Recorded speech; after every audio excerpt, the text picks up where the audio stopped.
SSH ചെയ്യണമെങ്കിൽ ഞാൻ ഇനി പറയുന്ന കാര്യങ്ങൾ ഞാൻ നേരത്തെ പറഞ്ഞു. ഇനി നമ്മൾക്കുള്ളത് ബ്ലാക്ക് സ്ക്രീൻ മാത്രമേ ഉണ്ടാവുള്ളൂ. എല്ലാം കമാൻഡ് ഓറിയൻറ്റഡ് ആയിരിക്കും. അപ്പോൾ കമാൻഡ് പ്രോംപ്റ്റ് നല്ലതറിയണം. ലിനക്സ് അറിയണം. ലിനക്സിൻ്റെ ബേസിക് കമാൻഡ്സ് അറിയണം. അപ്പം അതിന് വേണ്ടിയിട്ട് എനിക്ക് എന്തൊരു ടെർമിനൽ വേണം. എങ്ങനെയാണ് SSH ചെയ്യാന്നുള്ളത് എനിക്ക് ടെർമിനൽ വഴിയേ ചെയ്യാൻ പറ്റുള്ളൂ. അപ്പോൾ ടെർമിനൽസ് വേണം. കാരണം ബ്രൗസറിൽ എനിക്ക് ചെയ്യാൻ പറ്റില്ല. കാരണം ഇതിനകത്ത് UI ഒന്നും ക്ലിക്കൊന്നുമില്ല.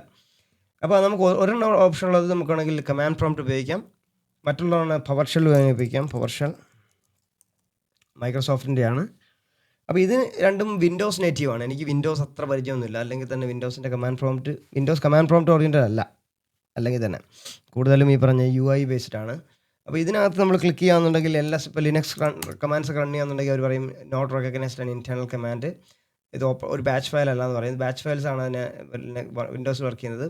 അപ്പോൾ LS ഒരു ബാച്ച് ഫയൽ അല്ല. അപ്പം ലിനക്സിൻ്റെ കമാൻഡ്സ് ഇതിനകത്ത് എടുക്കത്തില്ല. അതിനകത്ത് റൺ ചെയ്യുന്നുണ്ടെങ്കിൽ നിങ്ങൾ വിൻഡോസിൻ്റെ കമാൻഡ്സ് ഉപയോഗിക്കണം. DIR ഒക്കെ പോലെ.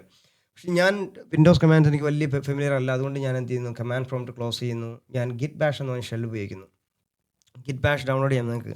എന്ന് വെച്ചാൽ ഇതിനകത്ത് ഷെല്ല് റൺ ചെയ്യുന്നത് ലിനക്സിൻ്റെ ആയിരിക്കും. പക്ഷേ അത് ലിനക്സിൻ്റെ ഷെല്ല് വിൻഡോസ് കമാൻഡ്സുമായിട്ട് എക്സ്ചേഞ്ച് ചെയ്തതിന് ശേഷം ആ റെസ്പോൺസ് ആയിരിക്കും തരുന്നത്. എന്ന് വെച്ചാൽ ഞാൻ ഇവിടെ LS അടിച്ചു കഴിഞ്ഞാൽ, ഫോർ എക്സാമ്പിൾ ഇവിടെ ഞാൻ LS അടിച്ചു കഴിഞ്ഞാൽ എനിക്ക് ആ ഡീറ്റെയിൽസ് കിട്ടും.